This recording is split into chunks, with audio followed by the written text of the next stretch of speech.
Hey guys, Leslie Robbins here, hanging in the Young Hollywood Lounge with some Young Hollywood friends. Kira and Jack are here, the stars and executive producers of the Thundermans Undercover. Yes. Hot off of the Thundermans Return. Yes. The movie. Hot off of the Thundermans series from back in the day. We've been doing press since 4:30 this morning, and you might be the only one who just nailed all of that. That was impressive. That was incredible. Yeah, you had it all right.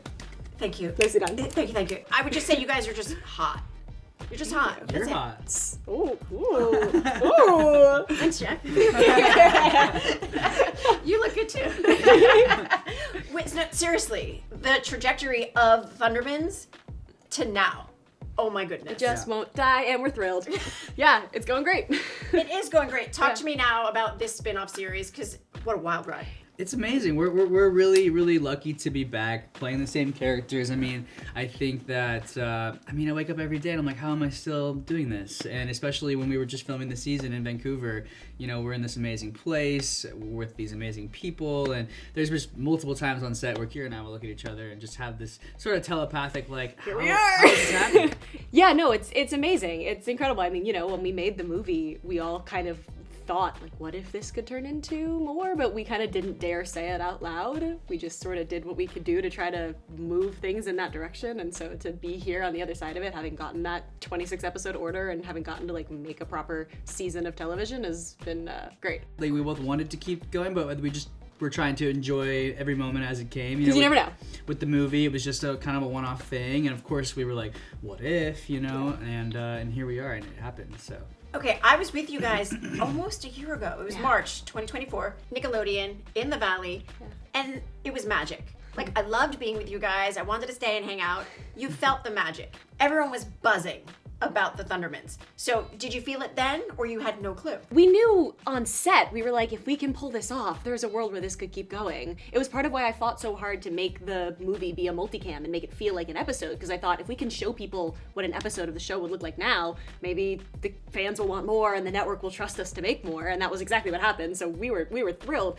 There was that period where the fans were like, make more, and we were like, we're trying, like, give us a second. And then there was a period where we knew it was gonna happen and we still couldn't tell, and that was a really exciting couple of weeks where the fans were like, we love the movie, make more, and we were like So as stars of the show, did you have to sit back and wait for it to happen, or you were able to like drive the cartoon? as stars of the show, yes. As executive Producers? producers, no. Yeah, no, we got to be in from the very beginning. Our showrunners and EPs, who we absolutely adore and, you know, have been working with forever, brought us right in at the ground floor and pitched us, I think, first individually what they were thinking, and then they brought us together and pitched us together what they were thinking. And once they explained the idea of the show, I just was like, oh, what was I worried about? You guys are brilliant. Like, I'm in. It's great because the new fans are gonna have an awesome new show to watch, and It definitely, I think it stands on its own. Like, I don't think you have to be a fan. I think it is also just like a good show in its own. I'm biased, but like I think it stands up. But also, but the nostalgia fans is will there love it. too for the fans who have watched us since way back when. Yeah. Okay, let's go back, way back when. You were 14 when you auditioned. Here we are. Take me back to being a child actor, because you've lived it. I think both of our favorites early on is we went to the same acting class, and it was like our whole social circle. It was like where all of our mentors were. It was so much fun. It was where we met. And then Jack booked a different show, right? I booked another pilot for Nickelodeon that ended up not getting picked It didn't up. go. And then I booked my show, and we knew each other, and like he knew You went to about. school together. We went to school together at this point. Yeah, and I got the email in my inbox of, you know, Thundermans, and I was like, oh, that's Kira's show. I think his mom like texted my dad and was like, Jack is an audition for Kira's show. Like, isn't that Kira's show, you know? And then it's for like a series regular, and I'm like, huh, they must be shaking some things up over there. And yeah, once the chemistry came around, I mean, me and Kira knew each other so well already. We'd already done teamwork together in class. We'd already kind of had that banter together, and I think it was just kind of obvious once we got to that stage of the auditions. You know, the chemistry was really there, and we didn't really have to try. And I was totally willing to like get in her face and be We were that mean sibling-like. older brother. Yeah. Yes, no, they've never that dated. comfort. No, yes, yeah, no. I will say, to answer your child actor question, you know, obviously I want the dirt. I want the, Yeah. give me some dirt. There's The tea? there's a lot That's- that goes with being a child actor. Like, in general, kids having jobs, it's weird, it's contentious, it's something I have a lot of mixed feelings about. Putting that amount of pressure and responsibility, even if it's of their own choosing, financial pressure, like, it's a lot to put on a kid, and I have a lot of mixed feelings about it. That being said, we were both very, very lucky in that our parents were very supportive and not crazy.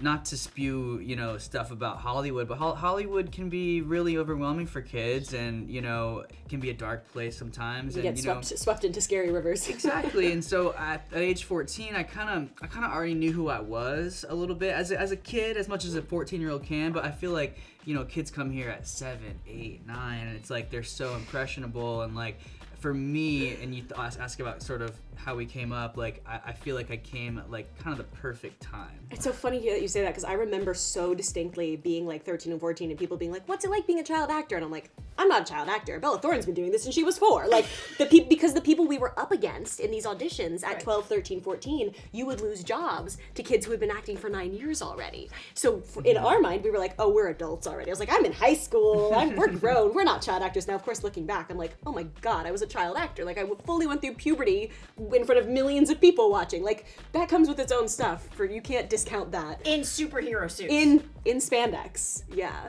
Not as hard for you, but for us, that's brutal. We went through it together. It's hard for me too, okay? You don't show it often, but when you do snippets of the training behind the scenes, can you take me through that? Because it looks so cool, and I want to see like your go-to move. Yeah, I mean, there's the 2 different sides of training. There's like the personal training that we each do just to like stay in shape, stay healthy, make sure that we're not gonna break ourselves because we're old now and you can't just like throw a kick and like not expect to. You're old Hollywood now. We don't recover the same. We don't recover the same anymore. Yeah, you gotta be a little more careful than when you're a young chicken. And the training we do in the show is mostly just like learning the choreography for that week. Like if there's a stunt scene that week, then we meet with the choreographer, the stunt coordinator, we learn it, and then we go home and then we like refresh it on the day. It all moves super quickly. You got a go-to move? Physical like training move? Yeah. And you're in your sneakers, so let me see. You do a good walkover. Yeah, usually when I'm Phoebe, I do a walkover just because it's like, it's safe. There's no high impact. I mean, you want to do it here? No. A walkover? I mean, I can if you really want. I mean, you can see it. I want. Okay, before we get to the front walkover, your husband's name is the same as your dog's name, which is kind of... And his character's name. Like, isn't this amazing? Like, Yeah. While all of this is going on, you found a man, you got married, like engaged, married, like, congratulations. Thank you. So now he's on the journey with you. Yeah, he's the best. He's my right-hand man. He's everything. He's the best. And he didn't even know who you were beforehand. That's what I love. We met under no pretense, like, early COVID, through a friend, became best friends the day we met, spent every day together for the next 3 weeks, and by a month in, we were like, am I in love with you? I think I'm in love with you. Dope. And then we were together, and then I was like, oh, we're gonna get married. You're my husband. Okay, cool, great. And he moved in, and then we got married, and I've spent every day of the last 5 years just being like as in love as any human being can be and spending every day with my best friend. It's great. I don't know. I saved the world in a past life to like deserve this. I don't know what I did, but yeah, it's great. They are very cute together. Very nice. I will say. Now, you're not getting out of doing the front walkover though. If this jumpsuit splits, you are reimbursing me. It's happening.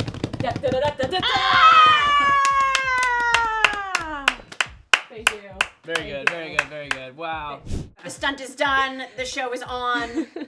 What's next? The spinoff of the spinoff of the spinoff from the movie? Season 27! Thundermans forever. Max and Phoebe are in their mid-50s. Max and Phoebe have a midlife crisis. We have grandchildren. Only on Nickelodeon. We have grandchildren. You'll have kids, you'll find a mate, and life will be great. Yeah. And then I'll get you to do a stunt next time you're here. How about that? Okay, I'll wear the right shoes. I'll stretch out. You can tell how nice the lounge is because we started this interview after doing like 8 hours of press being like, the show has been great, and we're very grateful. And now we're like, this is good. I like it. I have her doing gymnastics. Oh, this is nice, man. Tell me more. If you see a brunette at the airport doing a walkover, you know it's us. So.